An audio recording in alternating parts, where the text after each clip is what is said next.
satisfacción estar aquí con ustedes en esta facultad donde les comentaba hace un rato a la compañera que en el año 1969 participamos en una de esas célebres convenciones nacionales del centro que se hizo en esta facultad de medicina por la primera vez y la última vez. Y ya han pasado años desde que estuve en aquella Convención Nacional del Centro, pero tuve la oportunidad de conocer a una persona excepcional, para mí un intelectual socialista de primer nivel que se llamaba Ernesto Jaimovich. También una satisfacción estar hablando con quien estoy acompañado, hablando de un tema que a muchos de nosotros nos ha develado y nos sigue develando, porque es un tema que no se clausura, que es el socialismo en el siglo XXI, en el siglo XX y a lo mejor en el siglo XIX, pero en principio no vamos a conformar con pensar el socialismo en el siglo XXI con los instrumentos inevitables teóricos que son los del siglo XX. Me pareció asombroso, sobre todo en los tiempos que corren, que haya gente, uno encuentre, viva la experiencia, de gente que deja de lado algunas de sus cuestiones, yo a dormir, por ejemplo, un sábado a la mañana, para venir a hablar de política, o para escuchar y reflexionar sobre los temas políticos.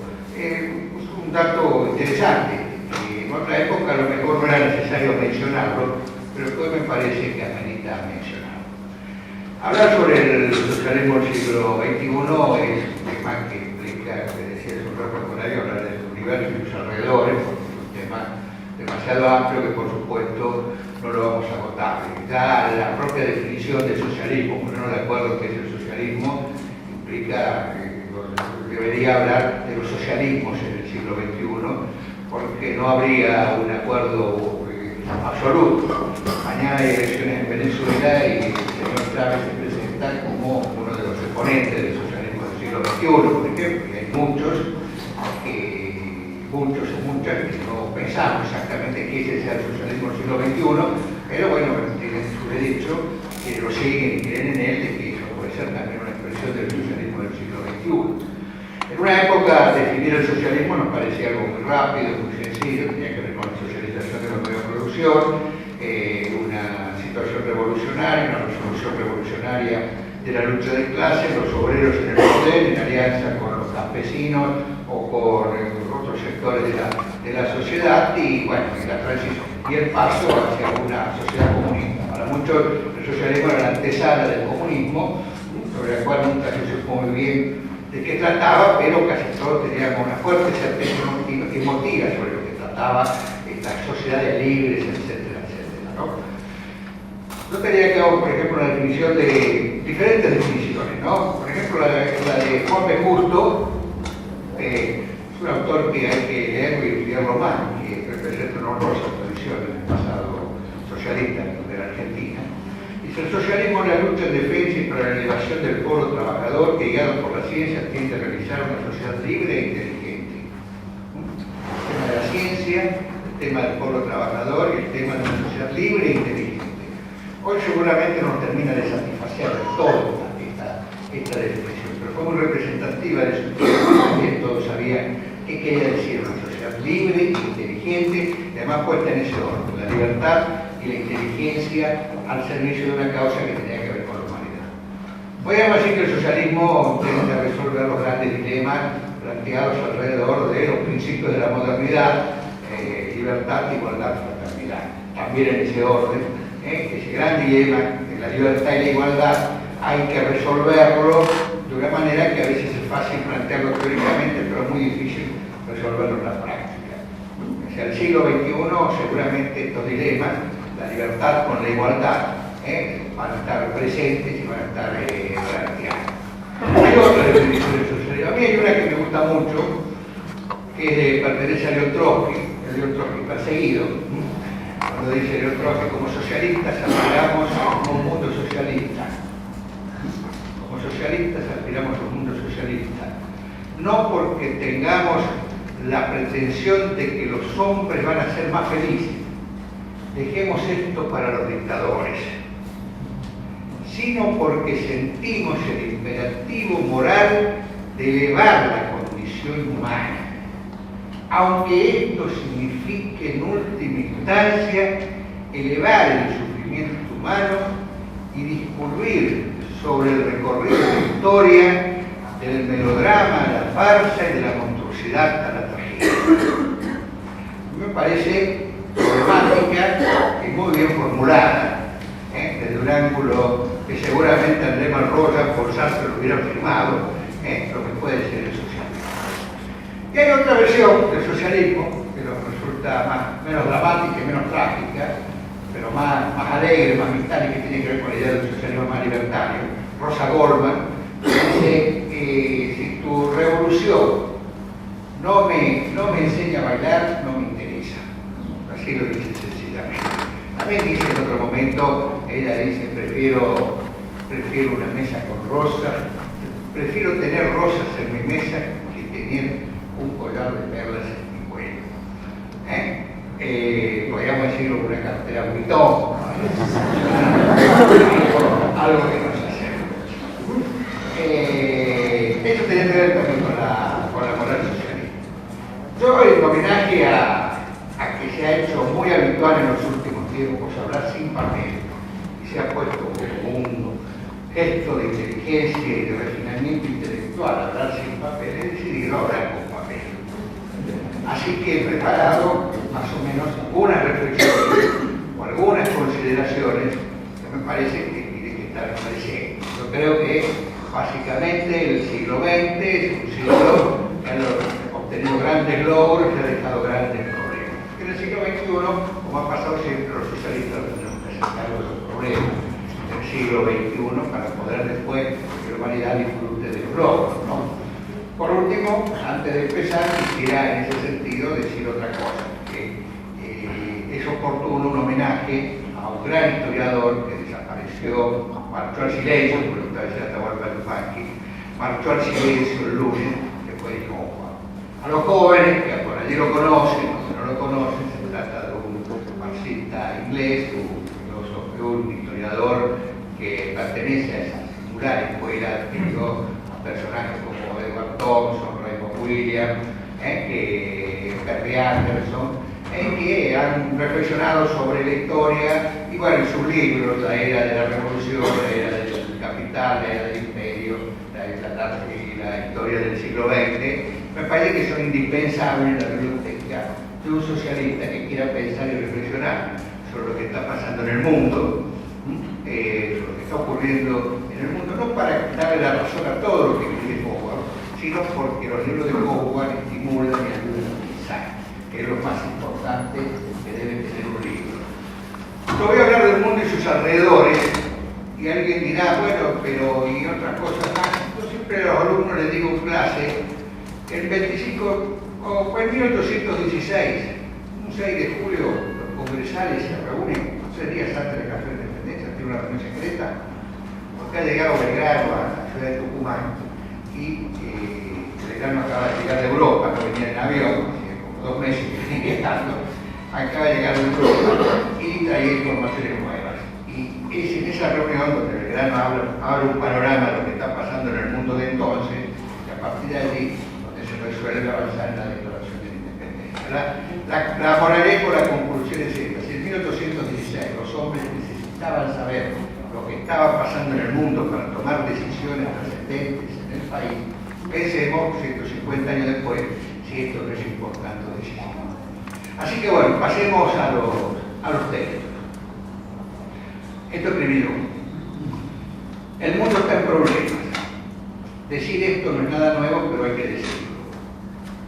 A modo de consuelo puede agregarse que desde la modernidad, por lo menos cada generación, supuso que estaba atravesando por el momento más difícil de la historia.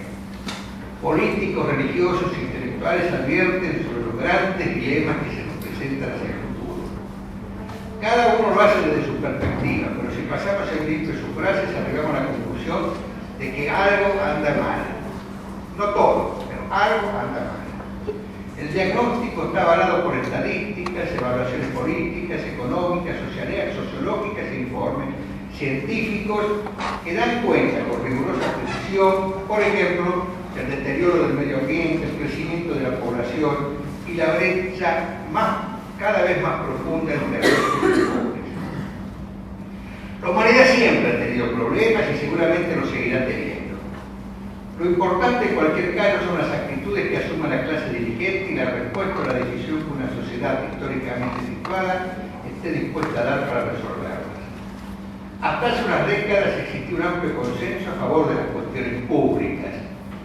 La inquietud estaba en sintonía con la razón de ser de la política, la regulación de la convivencia social. Después de la Segunda Guerra Mundial, hasta bien entrada la década del 70, una mayoría decidida, proveniente de diversas corrientes ideológicas, estaba convencida de las virtudes de un orden político que privilegiara las cuestiones públicas sin avasallar las libertades individuales. Entonces, el Estado carecía de connotaciones negativas. Keynes le había ganado la batalla a Hayek. Su victoria fue tan contundente que no deja de ser interesante leer en un ensayo biográfico que para esos años, un ensayo biográfico de esos años, que hasta una señorita conservadora llamada Margaret Thatcher ponderaba la virtud de los derechos sociales con el mismo entusiasmo con que luego proclamó la superioridad del neoliberalismo. Algo pasó en el mundo para que a partir de la década del 80, para fijar una fecha tentativa, el consenso socialdemócrata fuera reemplazado por el denominado consenso de Washington. Sin duda que la globalización del capitalismo y de los mercados financieros, la irrupción de China y los tigres asiáticos, alguien decía en broma que el capitalismo chino derrotó el socialismo europeo, y la crisis del petróleo tuvieron mucho que ver con aquellas transformaciones.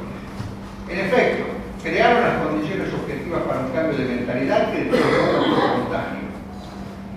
Fue en aquel tramo histórico cuando las tendencias de la sociedad de consumo se articularon con una práctica social tendiente a valorizar el presente sobre el futuro, lo privado sobre lo público, el placer sobre el esfuerzo, el hedonismo sobre la trascendencia y el egoísmo sobre la solidaridad. Desde su nacimiento, el capitalismo había alentado estas orientaciones, pero fue en el periodo de referencia cuando las pudo desarrollar en plenitud. Lo que en diferentes registros habían advertido Tocqueville, Stuart Mill, Carlos Marx y Max Weber, lo confirmaban en la segunda mitad del siglo XX Daniel Bell, Ralph Dahrendorf y Habermas, entre otros. Desde el punto de vista económico, la glorificación acrítica del mercado se transformó en una habitual moneda de cambio. Esto fue acompañado de ilusiones acerca del crecimiento indefinido. El derrumbe del comunismo en 1990 aceleró esta tendencia. El capitalismo fue asimilado al liberalismo económico, lo que degradó en una sola operación las posibilidades del capitalismo y la naturaleza histórica del liberalismo. Al estado de bienestar de los gloriosos 30 años se le opuso el estado mínimo y el compromiso público lo repliega al mundo privado. Añejos prejuicios refutados por la experiencia y la teoría social acerca de que los pobres son los únicos responsables de su situación fueron resucitados y presentados como brillantes conclusiones. Derrotado el comunismo desde cierto centro de poder, se supuso que era posible recuperar el relato del progreso indefinido, relato que había naufragado con el Titanic en 1912, las guerras mundiales, los regímenes totalitarios y las cracks económicas y financieras, con sus secuelas de repartos coloniales, sometimientos económicos y violentas rebeliones de los pueblos. A los estados de bienestar se los consideró obsoletos una respuesta coyuntural a determinadas necesidades históricas de corto plazo. El capitalismo, en clave neoliberal, no solo había derrotado al comunismo, sino que su ofensiva se hacía extensiva a la socialdemocracia, a los derechos sociales, que esta corriente del pensamiento había incorporado a la agenda pública. Conviene recordar al respecto que el contrato social entre patrones y obreros se hizo en su momento atendiendo el miedo a la revolución comunista. En aquel contexto los socialistas se comprometían a respetar la propiedad privada y los burgueses aceptaban institucionalizar los derechos sociales. Se trataba en definitiva de demostrarle al mundo que el capitalismo era capaz de brindar una calidad de vida superior a la del comunismo.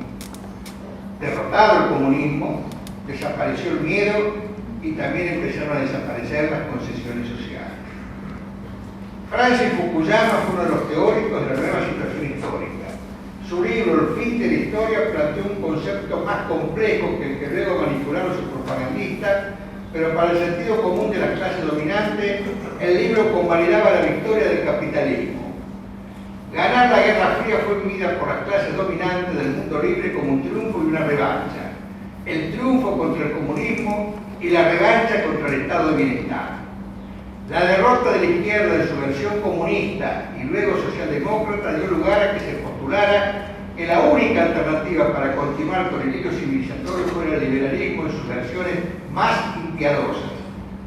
Mientras tanto, los protagonistas históricos de los cambios, es decir, los trabajadores, los sectores medios, los intelectuales, se encontraron en verdaderos callejones sin salida. La certeza o ilusión de que los grandes problemas de la humanidad se resolvían a través de la revolución social en clave marxista perdió consistencia histórica. La revolución en uno solo no es posible, sino que además es posible que no sea deseable. La experiencia del siglo XX ha demostrado que la redención social que promovería la revolución social fue una fantasía montada sobre una montaña de cadáveres, el deterioro de la calidad de vida de los supuestos beneficiarios y la opresión política apuntalada en la supresión de las libertades conquistadas por los trabajadores en las repúblicas burguesas. Así todo, en su momento, el mito de la revolución provocaba efectos políticos, estimulaba la imaginación y daba sentido y significado a la vida. A ese mito lo fueron demoliendo las atrocidades de Stalin y Mao Zedong, los genocidios de Pol Pot y los desmanes de Ceausescu. Aquellas consignas que movilizaron a los jóvenes, aquellos eslóganes que prometían cambiar el mundo y cambiar la vida, parece que perdieron la actualidad. La palabra revolución fue reemplazada por la palabra utopía, un concepto que jamás un marxista de la Guardia Vieja hubiera aceptado en nuestro tiempo. La revolución o el cambio social, desde la revolución rusa del 17 hasta los años 60, nunca fue vivida como una utopía, sino como una realidad evidente.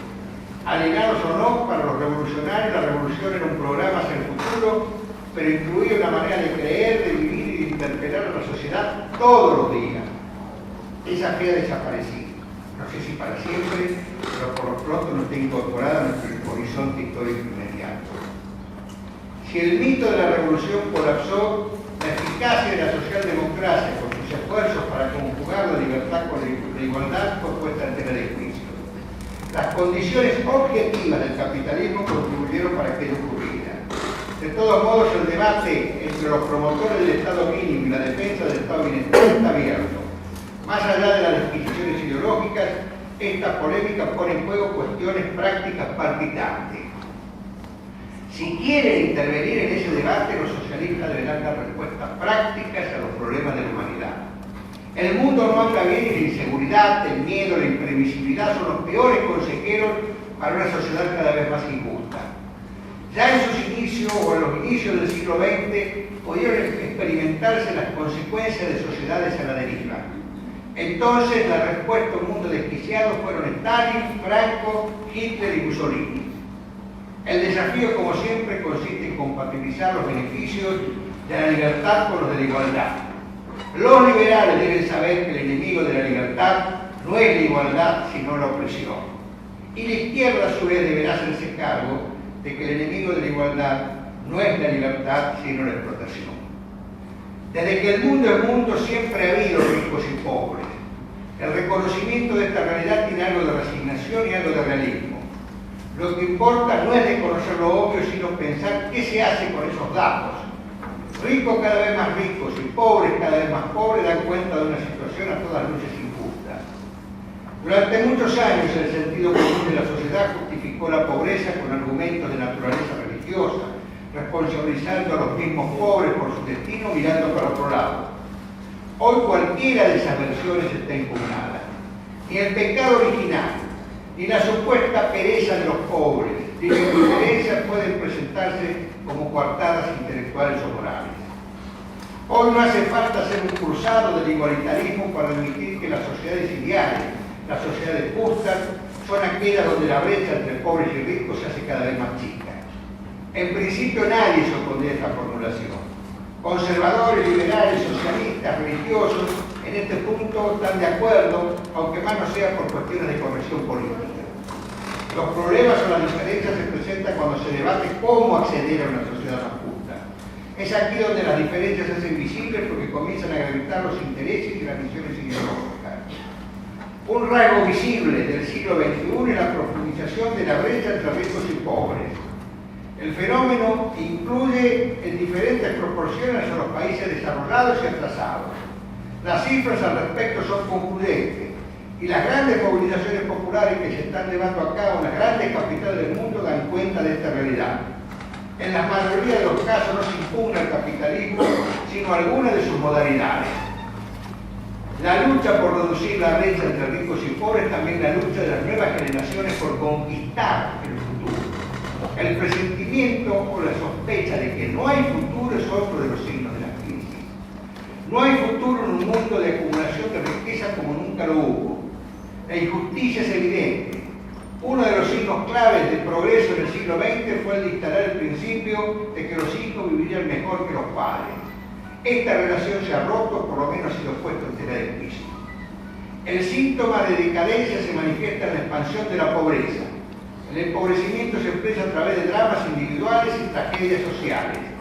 La pobreza, no nos equivoquemos en esto, degrada, corrompe, enferma y mata. El repliegue de los ricos hacia los privados se corresponde con un espacio público que se deteriora. Sus síntomas en este sentido son típicos: inseguridad colectiva e individual, instituciones públicas en ruina, caminos, puentes y autopistas en mal estado y servicios públicos caros y deficientes. Ninguna sociedad puede prosperar o ser feliz si la mayoría de sus miembros son pobres y desdichados. Esto que acabo de decir pertenece al fundador del liberalismo económico, Adam Smith, quien luego de escribir La riqueza de las naciones, como para curarse en salud, escribió sobre los presupuestos morales del capitalismo. Ya por entonces la pobreza era un síntoma que ponía en evidencia las fallas del sistema. En el siglo XX se estima que el periodo de oro de las sociedades modernas del Occidente se manifestó durante los gloriosos 30 años. Fue en ese tiempo donde la contradicción aparentemente irresoluble entre el modelo de acumulación y de distribución pudo resolverse de una manera satisfactoria. La brecha entre pobres y ricos se redujo de manera visible y en algunas sociedades lo hizo al mínimo. El pleno empleo, los buenos salarios, los derechos sociales, las libertades civiles y políticas parecían coronar el ideal del progreso. El rasgo distintivo de estas sociedades fue la movilidad social ascendente y su conclusión se expresó en sociedades más integradas, previsibles y seguras. Lo público no negaba a lo privado, pero le ponía límites. Asimismo, privilegiar lo público incluía proteger el interés privado. Para más de un sociólogo, lo público expresaba un nivel de perfección de lo privado. El hecho social se constituía sobre la base del individuo libre, racional y solidario. La distinción era necesaria porque marcaba la diferencia con los regímenes totalitarios que también dijeron privilegiar lo público sobre lo privado, pero avasallando las libertades. El problema se hizo presente cuando a fines de la década del 70, en el contexto de las transformaciones internas del capitalismo, la brecha entre pobres y ricos empezó a crecer. El estado de bienestar derivó en estado de bienestar para los ricos. Los gastos sociales se redujeron en nombre del Estado mínimo. Según este punto de vista, el Estado no debía intervenir para proteger a los perdedores, pero sí debía hacerlo para financiar campañas militares, ampliar las esferas de control social o rescatar banqueros doblemente beneficiados por provocar la crisis y por ser recompensados luego. La ideología oficial de este dispositivo de poder fue llamado neoliberalismo, una ideología en el sentido más clásico de la palabra, en tanto cumple la función de proteger intereses de clase en nombre de valores universales. Tal vez la expresión más descarnada de esa visión del mundo la expresó en su momento Margaret Thatcher cuando postuló que la sociedad no existe, sino que lo que existe es el individuo y la familia. Conclusión: la balanza de los 30 gloriosos años se desequilibró y el desequilibrio incluyó todas las variantes sociales. Hayek se cobró su revancha contra Keynes. Las cifras son elocuentes. Según el historiador Tony Judt, un gerente de General Motors en 1970 ganaba un sueldo 60 veces superior al de un obrero de fábrica. Hoy esa diferencia ha crecido a 900 veces. En un artículo publicado en el Diario de la Nación, el politólogo José Nun señala que entre 1979 y 2007 el 1% de la familia más rica se apropió del 60% del crecimiento total de la riqueza. Inversamente, el 90% de los hogares recibió menos del 9%. Nadie es una isla, dice John Donne en uno de sus poemas más bellos. La sociedad existe y además es necesario e inevitable que exista. No hay nación sin sociedad y no hay sociedad sin un mínimo nivel de confianza. El capitalismo y los mercados han demostrado ser la respuesta eficiente para asegurar la producción de bienes materiales. Sus innovaciones han sido formidables y despertaron la admiración de Carlos Marx, que ponderó sus virtudes con palabras que hasta la fecha ningún glorificador de la burguesía pudo igualar. Es verdad que hasta tanto se demuestre lo contrario, la propiedad privada seguirá siendo el recurso más eficaz para asegurar el desarrollo de las fuerzas productivas. Pero es también la experiencia histórica la que lo demuestra y nos aconseja que el capitalismo se constituye con componentes sociales y culturales que exceden la relación económica.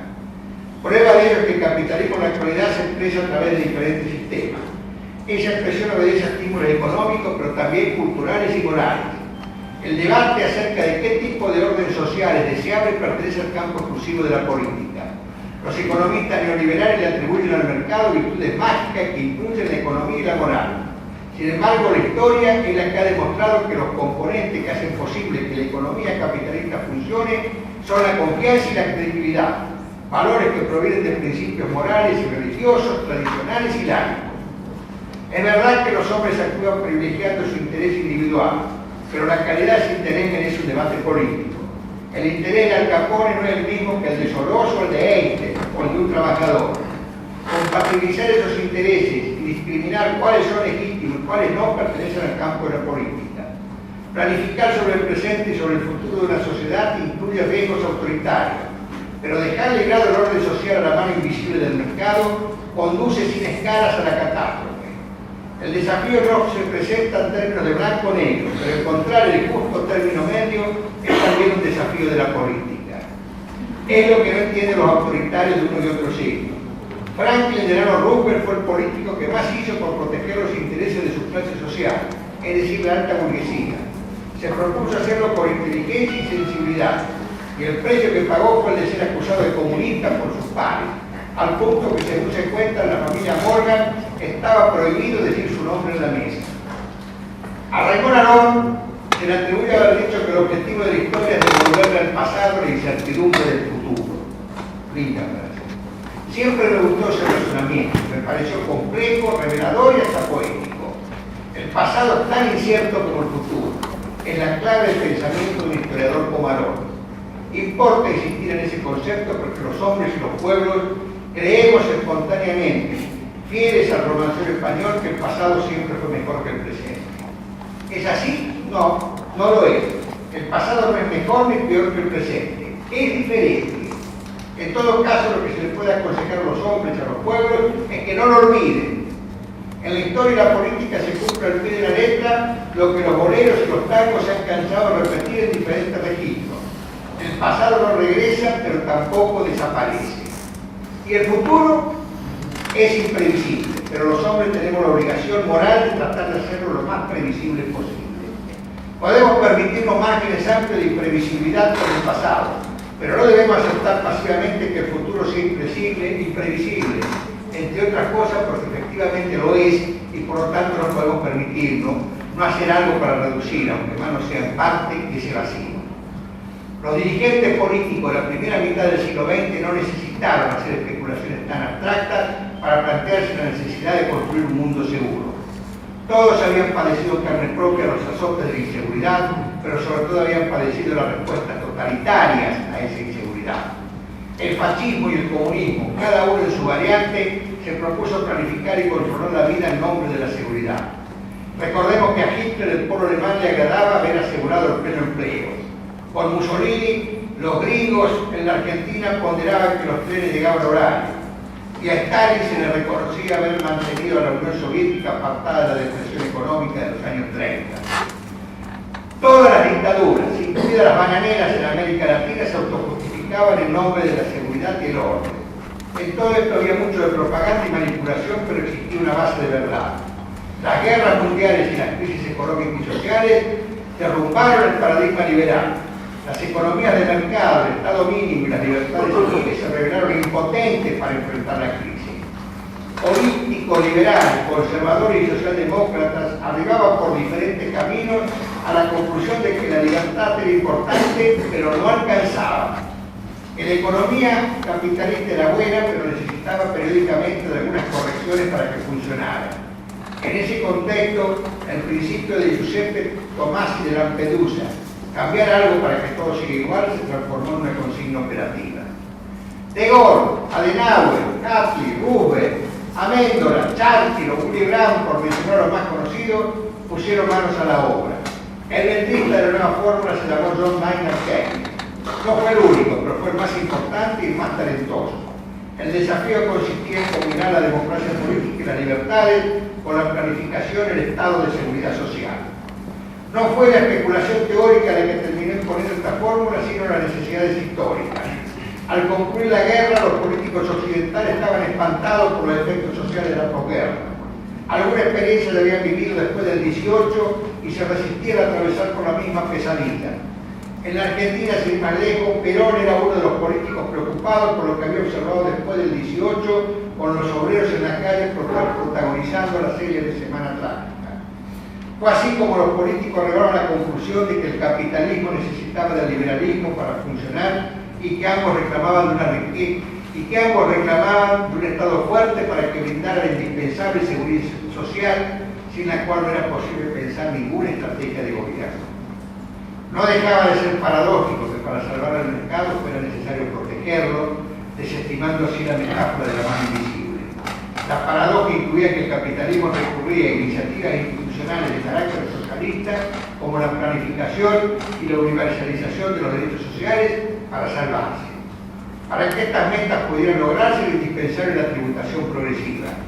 Los derechos sociales incluyen el derecho a la salud, la educación, la jubilación, la seguridad, la vivienda y la estabilidad en el empleo. Estos derechos se financiaban con impuestos y se suponía que el principio de que debían pagar más los que tenían era justo. Los servicios sociales se pensaron como universales, es decir, beneficiaban a todos, a los pobres y a las clases medias. No todos los estados de bienestar se construyeron sobre los mismos principios. Algunos privilegiaron la propiedad pública y otros los derechos sociales. En lo que todos estaban de acuerdo era que el mercado no alcanzaba para definir objetivos sociales de mediano y largo alcance. Los otros puntos de acuerdo estaban relacionados con la preservación de las libertades y un paradigma cultural que combinaba con sabiduría los preceptos conservadores del orden con las fórmulas innovadoras del cambio. Las regulaciones internas se correspondían con regulaciones externas. Aunque muchos hoy se resistan a creerlo, instituciones como el FMI, el Banco Mundial o la Organización Internacional del Comercio fueron diseñados en el marco de aquellas estrategias reguladoras. Los socialistas, por su parte, se diferenciaban de los comunistas por su vocación democrática, su respeto al Estado de Derecho y la seguridad de que debían convivir con el capitalismo y en ese espacio encontrar fórmulas políticas y sociales justas. El liberalismo ortodoxo lo diferenciaban los roles asignados por el Estado y la certeza de que una sociedad justa era una sociedad donde la riqueza estaba bien distribuida, es decir, donde los ricos no eran tan ricos y los pobres tan pobres. A Condorcet se le atribuye haber dicho que al tesoro le resultará siempre más barato mejorar la condición de los pobres para que puedan comprar grano que bajar el precio del grano para ponerlo al alcance de los pobres. De todos modos, lo que siempre quedó claro es que para que cualquiera de estos modelos pudiera funcionar era necesaria una clase dirigente confiable y una sociedad que supiera construir lazos visibles e invisibles de confianza. Si la financiación del Estado de Bienestar reclamaba el cobro de impuestos para que ello fuera posible, se imponían tres certezas: que los impuestos los pagaran todos, que quienes los recaudaran los administraran de manera responsable y que su destino se orientara a pagar deudas pasadas o compromisos futuros. Esa comunidad de confianza solo podía existir en condiciones mínimas de igualdad, condiciones que no estuviesen reñidas con la libertad económica, al punto de que será durante la vigencia de estos estados de bienestar cuando los propietarios disfrutarán de ingresos desconocidos hasta entonces. Por lo tanto, el gran legado que dejaron las sociedades de posguerra, el legado que les permitió a un conservador como Macmillan decirle a la multitud en un discurso sin ser silbado o abucheado: admitan que nunca vivieron tan bien, fue la instalación de la seguridad, la prosperidad, la movilidad social y la igualdad de oportunidades. Al respecto, un intelectual liberal como Ralph Davenport planteó a modo de conclusión que en muchos aspectos el consenso socialdemócrata significa el mayor progreso que la historia ha visto hasta este momento. Nunca habían tenido tantas personas, tantas oportunidades vitales. Al certificado de función del Estado de Bienestar se lo extendieron gustosamente ciertas élites propietarias interesadas en ampliar las ganancias. También los vicios internos del Estado de Bienestar contribuyeron a acentuar la agonía, pero no deja de ser interesante observar cómo los mismos beneficiarios contribuyeron a precipitar el fin. Las clases medias, en primer lugar, las mismas que gracias a la política de bienestar habían logrado mejorar notablemente su calidad de vida, empezaron a protestar por la tributación cara o a deplorar el carácter universal de las prestaciones.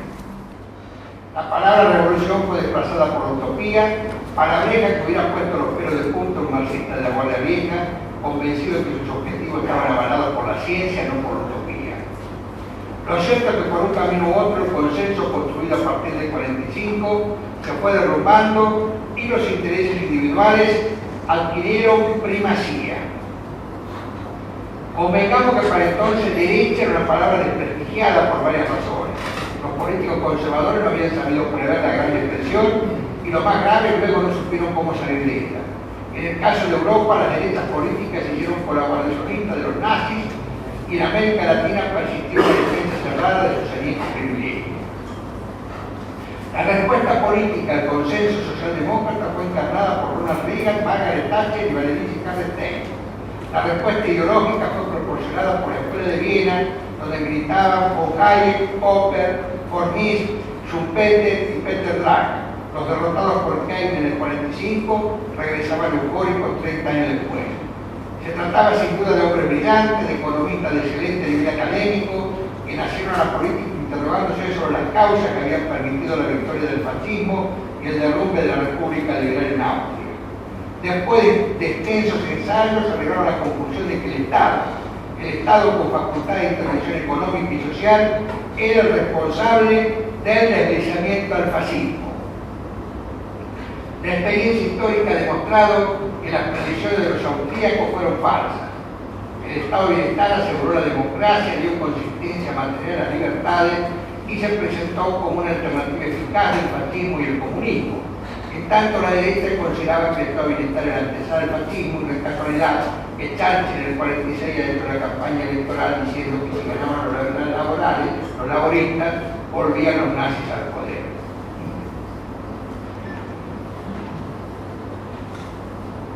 Reconocer los méritos históricos del Estado de Bienestar no significa elevar oraciones al cielo para que retornen los viejos tiempos. El Estado de Bienestar organizado en la posguerra fue el producto de singulares condiciones históricas que en principio son irrepetibles. El mundo no va a retornar a los gloriosos 30 años, como tampoco regresar a los tiempos en que el Estado mínimo y el mercado regulaban la vida social antes de la Primera Guerra Mundial. Por otra parte, la historia se encargó de refutar la pesadilla del fascismo y la tragedia del comunismo. No está escrito que no retorne, pero de hacerlo lo hará en otro contexto. Tampoco nada tendrá que ver con los delirios de Hitler y Mussolini. Con respecto al comunismo, lo más ingenioso y piadoso que se puede decir es lo que escribió Alan Bibby. Lo peor del comunismo es lo que viene después. Basta mirar lo que ha ocurrido en la URSS, China o Vietnam para verificar la sabiduría histórica de Bibby. Lo peor del comunismo es lo que viene después. Lo que no significa desconocer que lo que existió antes no haya sido horrible y sobre todo sanguinario y inútil.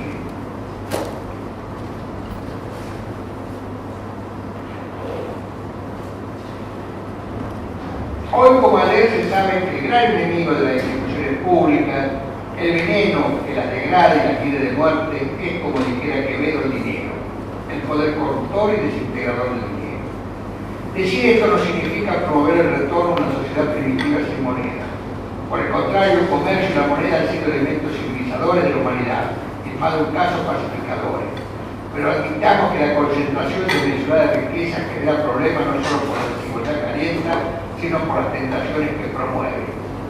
Creo que no hace falta abundar ejemplos para probar que así como es legítimo aspirar a un bienestar económico razonable, la fiebre del oro, la avidez por obtener riqueza constituye el gran pecado de las sociedades modernas.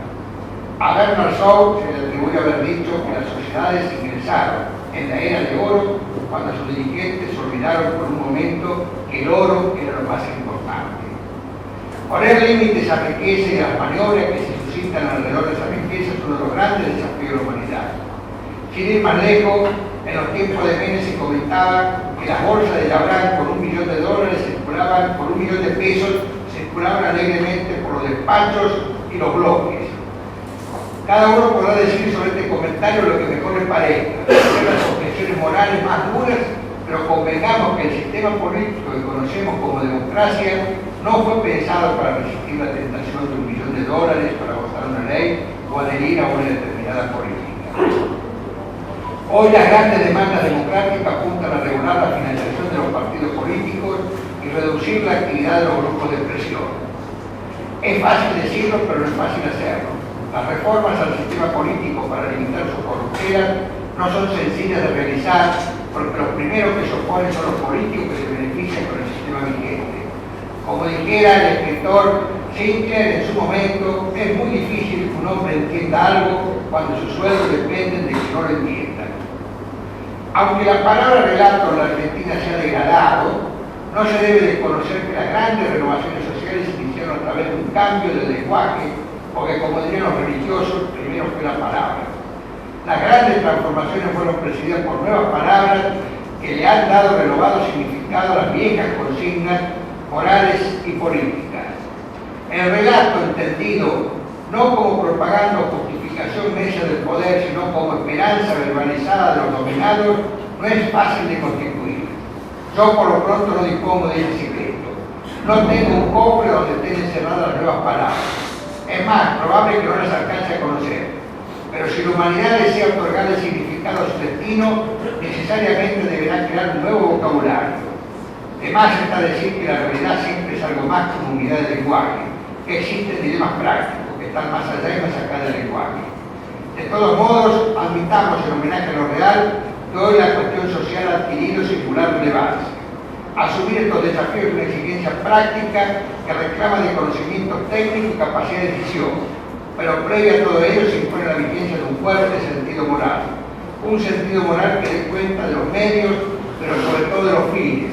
Un sentido moral que recupere los antiguos valores de la decencia y la crítica, porque bueno recordarlo, una sociedad justa se constituye sobre fundamentos morales justos. Hace 100 años el consenso del progreso era absoluto. La fe en la ciencia, la bondad humana y la inteligencia daban como resultado la convicción de que el mundo era satisfactorio y valoraba su horizonte de más justicia y libertad. Pero 3 años después iniciaba la Primera Guerra Mundial y en el infierno de las trincheras, los gases tóxicos, el hambre y las masacres en masa se fueron desangrando las ilusiones de un mundo feliz.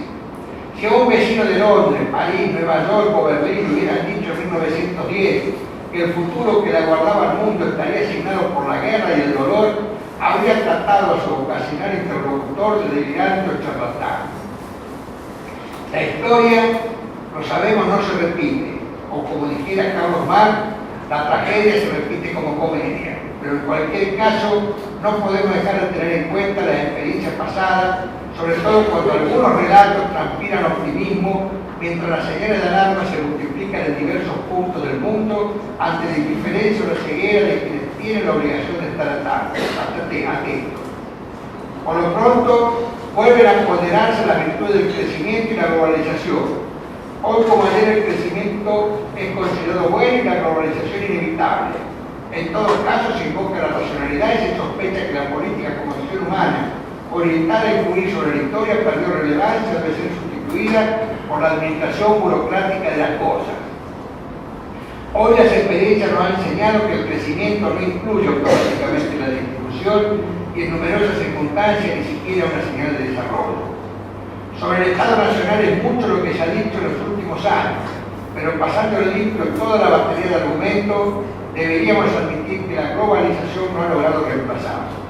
Es más, atendiendo a los nuevos riesgos sociales, políticos y ambientales, muy bien podría decirse que en la actualidad el Estado Nacional es la única instancia real que disponen los pueblos para asegurar la protección de sus libertades o poner en vigencia derechos universales. Entre los individuos y las corporaciones multinacionales, la única mediación con posibilidades efectivas de poner límites a los excesos en el Estado Nacional, el vilipendiado, envejecido y a veces corrompido Estado Nacional.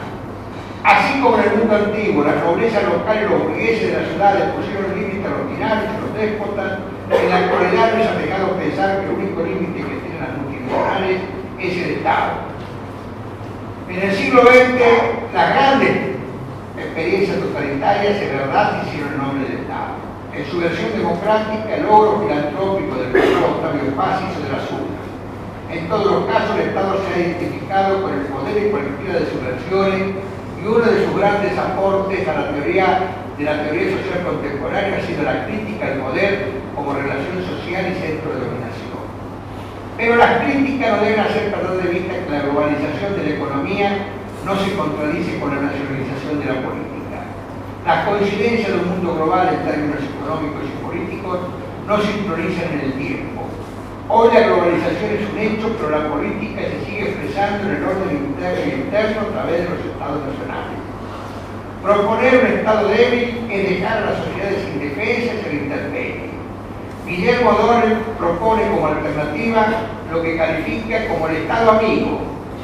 O'Donnell se refiere a ese Estado que conocimos en otros tiempos, cuando el maestro de la escuela pública, el comisario, el gerente del Banco Nación o Banco Provincia, el jefe de estación de trenes, el director del hospital público o el jefe de correo era un funcionario de carne y hueso que prestaban servicios inestimables a la sociedad. ¿Cómo retornar a ese Estado amigo? ¿Por qué lo perdimos? Buena pregunta. En uno de sus últimos libros, el historiador inglés Tony Judd sostiene que nos hemos liberado de las premisas del mediado del siglo XX de que el Estado probablemente es la mejor solución para cualquier problema dado. Ahora debemos librarnos de la noción opuesta, que el Estado es siempre la peor de las opciones. Hoy está fuera de discusión que los Estados republicanos protegen las libertades. En la misma línea se admite que cierto intervencionismo económico no solo es necesario, sino inevitable. El debate entre liberales y socialdemócratas ya no tiene como eje la opción mercado-Estado, sino cuánto mercado y cuánto Estado hace falta. Las resoluciones de este dilema han sido y serán pragmáticas, pero lo que hoy resulta aceptable para todos es que ambos términos, mercado y Estado, deben estar presentes en la ecuación social. El mundo actual está amenazado por diversos peligros, algunos reales, otros imaginarios. De todos modos, el miedo y la sensación de inseguridad crecen, al punto de que hoy constituyen uno de los principales demandas. En este aspecto, el rol del Estado es insustituible. El terrorismo, la delincuencia, los desequilibrios ecológicos, el desempleo crónico, la baja tasa de natalidad de los países centrales y la alta tasa de natalidad en los periféricos, los aluviones migratorios constituyen angustias compartidas por millones de personas. Sobre estos temas no hay que perder de vista las experiencias pasadas. Para el sentido común de la gente, la libertad y la democracia son valores apreciados, pero a la hora de la crisis lo que más se demanda es seguridad. Todos los desastres totalitarios y autoritarios que se han perpetrado en el siglo XX se hicieron invocando esos miedos. La democracia es buena, sostiene el sentido común, pero a la hora de elegir entre democracia y seguridad, ese sentido común se pronuncia a favor de la seguridad. Hablar de la seguridad, por lo tanto, es hablar del orden, y esto también debe ser un tema de debate, ya que el orden no admite una sola variable o un exclusivo desenlace. Pensar en el futuro significa entonces hacerse cargo de que la democracia puede naufragar y lo puede hacer en nombre del orden y la seguridad. Una izquierda y una derecha responsable deben hacerse cargo de estos peligros, porque las versiones totalitarias de uno y otro lado poseen los remedios que ya conocemos. Según Edmund Burke, toda sociedad es una comunidad no solo de los vivos, sino que también forman parte de ella los muertos y los que todavía no han nacido. Lo que Barros quiere decir es que no se puede vivir mirando el pasado, pero no es aconsejable hacer política ignorando sus lecciones. En los inicios del siglo XXI debemos aprender a mirar hacia atrás, porque así como en ese pasado hay pesadillas y tragedias, también hay conquistas portadoras de luz y esperanza. Los derechos políticos y sociales pertenecen a ese pasado. La noción práctica de una vida más justa y más libre también pertenece a ese pasado. Las salud para todos, la educación universal, las jubilaciones y pensiones, en definitiva, el derecho a tener derechos, integra la lista de conquistas humanitarias a la que socialistas, liberales, conservadores y religiosos han agregado diferentes experiencias y paradigmas teóricos. Tal vez, y a modo de conclusión, el gran desafío hacia el siglo XXI es cómo esta conquista de la humanidad, en la cual el socialismo ha tenido tanto que ver, pero también experiencias religiosas, liberales y conservadoras han hecho sus aportes, pueden expresarse en coaliciones sociales y políticas capaz de hacer realidad estos cambios que están signados por la incertidumbre, pero que habrá que llevarlos a cabo. Como dijera uno de sus últimos libros, precisamente Eric Hobsbawm, si no logramos realizar esos cambios, si creemos que esos cambios son apenas una simple proyección del pasado, vamos a fracasar. Y si fracasamos, el futuro es muy posible que sea lo que está. Gracias por tener paciencia.